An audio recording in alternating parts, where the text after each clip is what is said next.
Hello everyone, Coming Clean here. I've been focusing a lot on trying out as many Skylanders as possible, so it took me a while to level any of them up to max level.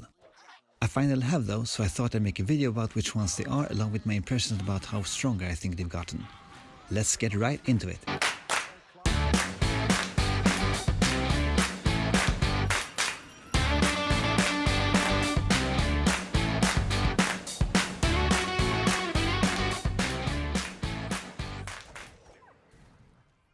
The Skylanders I fully leveled up so far are Spyro and Camo. I'm quite happy it was those two since they represent two quite different playstyles. Beginning with the poster boy himself, it needs to be mentioned right away how much more fun it becomes to play once you've unlocked his third ability that lets him fly. You get increased speed and armor, but you can't turn as quickly. Since Spyro's main attack doesn't slow him down, it's a blast to soar through the air without ever having to break your momentum. I love how this gameplay style challenges you to manage his turn ratio and plan your flight path in advance. Even his secondary attack, the ramming ability, doesn't slow him down and is a great way to mow down groups of weaker enemies or make an escape from a stronger foe while dealing damage in the process. His soul gem ability lets you press the secondary attack while in the air that makes Spyro slam the ground mid-flight for area of effect damage. The animation of this attack looks kind of modest, but it deals a lot of damage in quite a wide area. Unfortunately, purchasing this ability has one downside. Before acquiring the ability, you could go directly from flying to ramming by pressing the secondary attack button. Since the fully upgraded Spyro performs the ground pound instead, you're going to have to wait for the lengthy landing animation to play out before you can ram. It's unfortunate this is the case since it limits Spyro's engagement options quite a bit. Another interesting thing I noticed is that when you upgrade his fireball to split into 3, the damage doesn't seem to stack even if all 3 fireballs hit the same enemy, as seen by the damage indicators in this clip.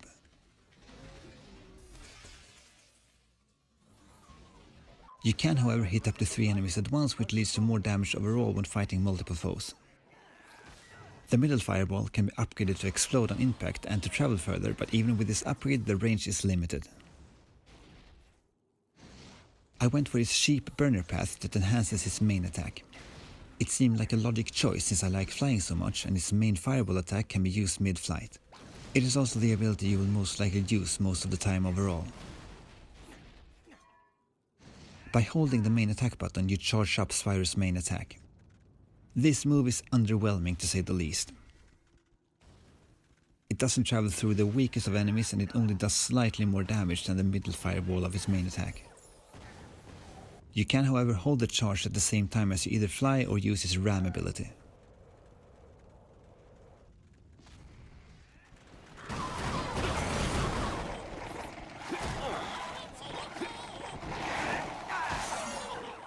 In my opinion, Spyro is a very powerful, versatile Skylander who is also a lot of fun to play. I'm actually a bit surprised to see many players hold him in such low regard. I would love to hear your thoughts about him in the comments.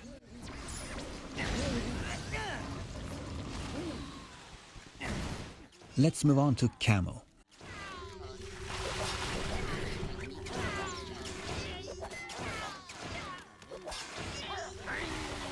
According to the lore, he is Dragon 2 and he also has a ranged main attack. However, unlike Spyro, both his secondary and third attack momentarily slows him down, and they also both have somewhat unorthodox hitboxes that require some getting used to. However, his potential damage output when fully upgraded is very high. His Sunblast main attack can be fired quickly, travels far and does moderate damage that can be upgraded in his skill tree. Before upgrading his secondary attack, Firecracker Vines, the main attack is the safest and most reliable way to deal damage.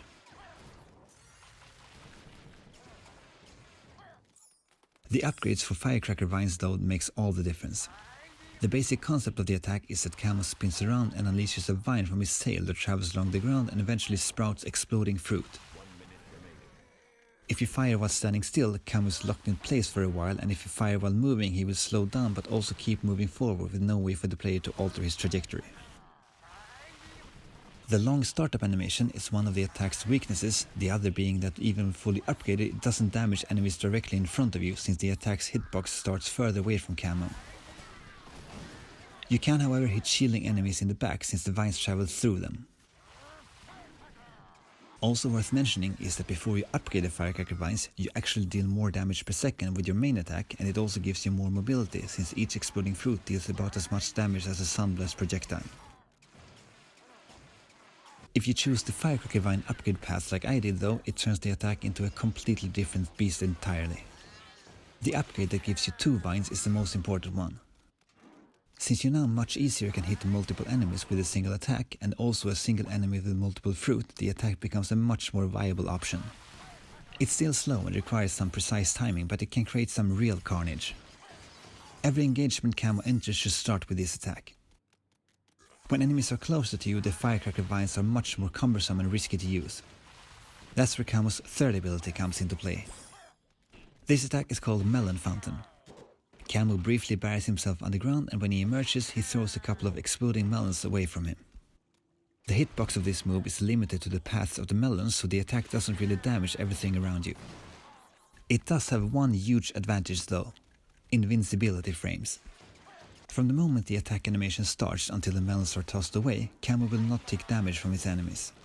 I'm not entirely sure if this was intentional, since the damage number does appear on Camo, but he doesn't actually take any damage, as you can see in this clip.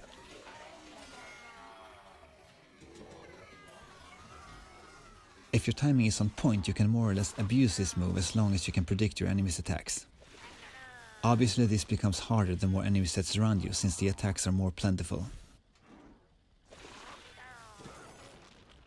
Even if the invincibility is a huge advantage, the attack deals far less damage than Spyro's ground pound that also, as mentioned before, damage every enemy around you. There is however a point at the beginning of the Melon Fountain attack, just before Camo buries himself, that also deals damage.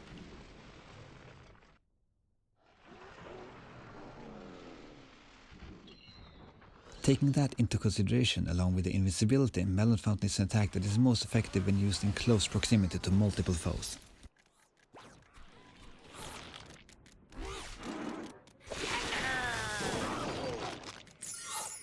Fully upgraded, Camo is indeed a force to be reckoned with. Firecracker vines does come with some disadvantages, as it's slow to start up and has a quirky hitbox, but these cons are more than made up for by the very high damage output. As Melon Fountain is also a useful tool up close, I can see why many players consider Camo to be a very powerful Skylander.